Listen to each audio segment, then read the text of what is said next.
Hello good morning student, I am Sunita Sharma, your economics teacher. This is my WhatsApp number. आप मेरे WhatsApp के साथ जुड़ सकते हैं, मैं आपको ऐड कर दूंगी। और ये मेरा व्हाट्सअप नंबर है 9560045954।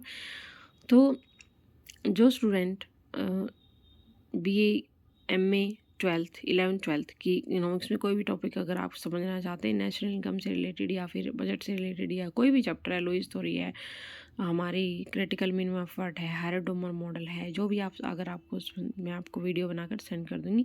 बाकी अगर आप मेरे चैनल पर जाएंगे इकोनॉमिक्स बाय सुनीता, तो आपको जो है इसमें फुल सॉल्यूशन मिलेगा और आप वीडियो देख सकते हैं। लाइक से सब्सक्राइब जरूर कीजिएगा। तो today we will do chapter number 5। Class हमारी BA सेकेंड ईयर रहेगी, consumption function in and it determinant. ठीक है, तो कंजप्शन फंक्शन है क्या कि इनके अकॉर्डिंग जो है कुल मांग उपभोग एवं निवेश पर डिपेंड करती है। उपभोग से हमारा अभिप्राय है कि किसी अर्थव्यवस्था में उपभोग किए जाने वाले व्यय से है।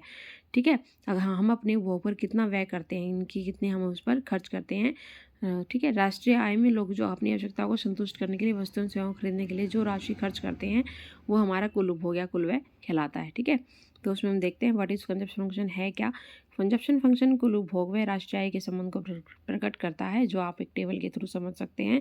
सिंपली हम इसको डिनोट करेंगे C/Y से। यहाँ C हमारा कंजप्शन होता है, Y हमारा इनकम होता है। Okay, consumption represent the amount of consumptions expenditure at a given level of income whereas the propensity to consume. C/Y is the schedule of consumption expenditure at various level of income. ठीक है, तो ये हमारा C किस पर depend करता है, किसका फंक्शन है, Y का। ठीक है, तो आप एक इसकी डेफिनेशन देख ली, फिर इसकी टेबल करते हैं। तो ये बताना चाह रहा है अभी उपभोग फलन अकॉर्डिंग टू ब्रूमैन। उपभोग फलन ये बताता है कि उपभोक्ता आय के प्रत्येक संभव स्तर पर उपभोग पदार्थों पर कितना खर्च करता है, यानी कि इनकम के अकॉर्डिंग वो अपना खर्च करता है, जितनी उसकी इनकम होगी उसके अकॉर्डिंग खर्च करेगा। Consumption function show that expenditure consumer will wish to make and consumer goods and services at each possible level of income. ठीक है, अगर इसमें अलग अलग डेफिनेशन दी हुई है, आप पढ़ लेना। इसका मीनिंग वही है कि इनकम के अकॉर्डिंग भी वो कितना अपना खर्च करता है, कितना उपभोग करता है। ओके, तो नेक्स्ट पॉइंट एक्सप्लेनेशन का आता है। एक्सप्लेनेशन देखिए, आय के विभिन्न स्तरों पर उपभोग की जाने वाली मात्राओं को प्रकट करने वाली सूची को जो है उपभोग प्रवृत्ति कहा जाता है। आइए हम अपनी इनकम के अकॉर्डिंग कितना कंज्यूम करते हैं, उसकी जो हमारी एक टेबल है, उसके जो रिलेशन को शो करते हैं, उसको हम क्या कहते हैं, consumption function. A schedule showing the various amount of and consumptions which correspondent to different level of income is the schedule of propensities to consume, which for the sake of brevity is referred to simply as the propensity to consume. Dillard के according to Dillard. Okay, तो next देखो table दिखाई हुई है। तो इतनी income है, इतना कंजप्शन है, इतनी हमारी सेविंग होती है। जब हमारी इनकम जो है, देखो इसमें इसको इस चीज़ को ध्यान से समझना। इनकम जब हमारी ज़ीरो है तो कंजप्शन तो करते हैं, लेकिन सेविंग हमारी नेगेटिव होती है। इसको हम डायग्राम के थ्रू भी दिखाएंगे।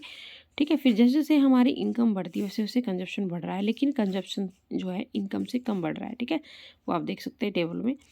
ठीक है, लास्ट में देखो 500 हमारी इनकम है, तो हमारा जो है कंजप्शन 460 रुपये। क्यों? क्योंकि हम 40 रुपीज़ अपना सेविंग कर लेते हैं।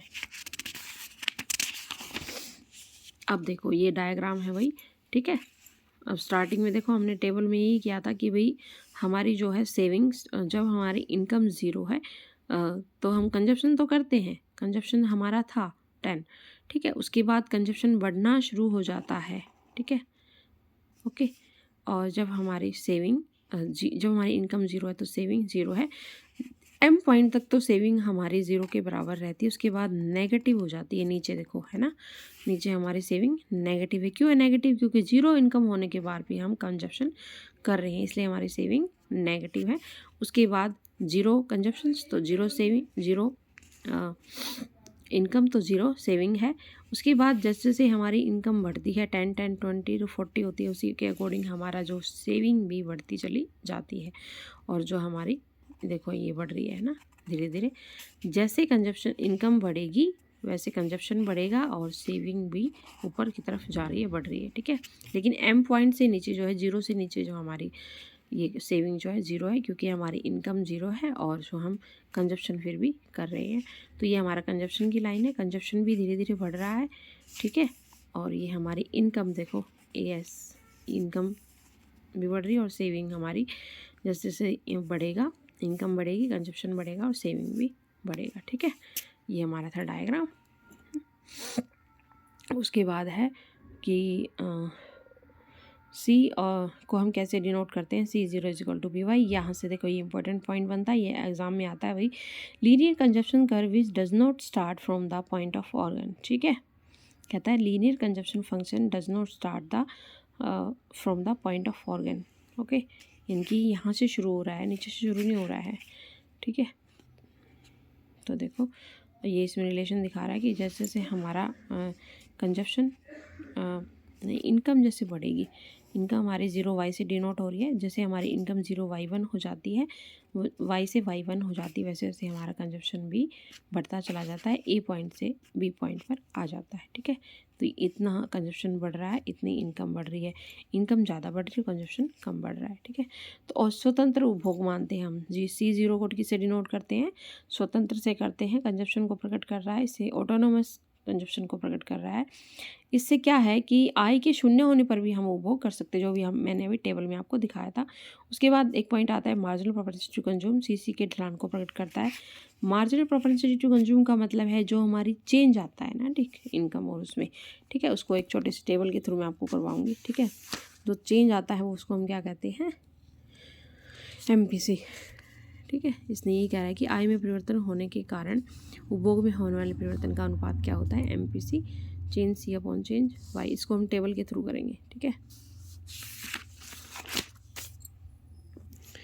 तो ये देखिए हमारा ये 2 टाइप्स का होता है, देखो एवरेज प्रोपेंसिटी टू कंज्यूम और मार्जिनल प्रोपेंसिटी टू कंज्यूम। सबसे पहले हम APS करेंगे, उसके बाद MPC करेंगे, सॉरी APC और MPC।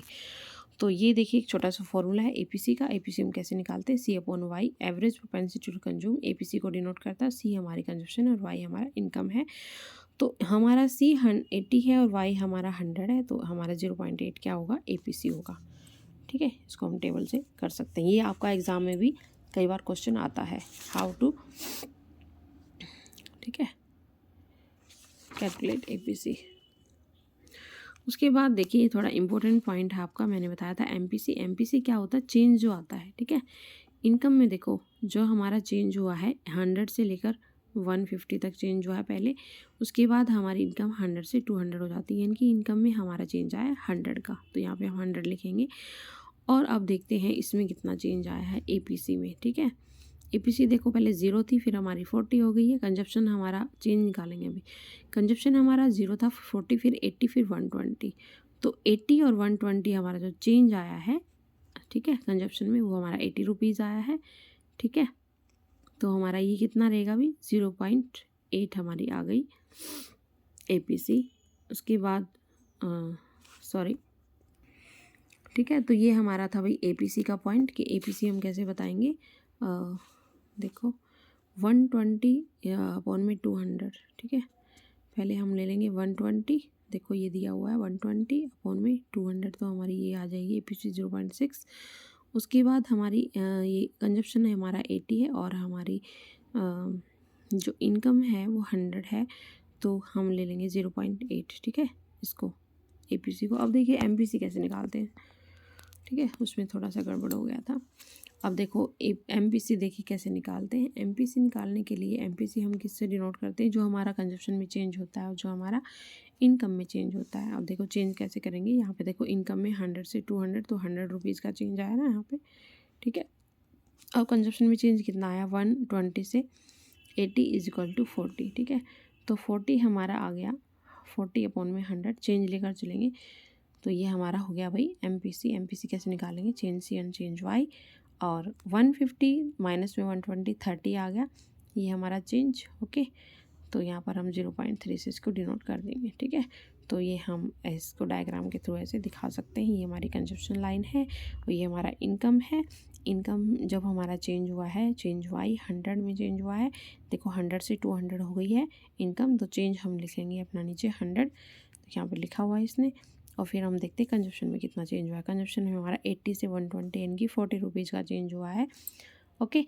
तो इसमें हम क्या करेंगे, 0.4 चेंज होगा वो लिखेंगे भैया MPC में, और APC हम सीधा सीधा लिखते हैं, ठीक है।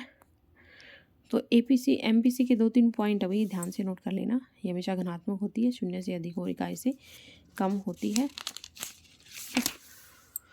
ये देखो ये इसका इम्पोर्टेंट पॉइंट है, 0 से अधिक और इकाई से कम होती है, कभी भी मतलब शून्य नहीं होती, हमेशा शून्य से अधिक होती है हमारी। ठीक है,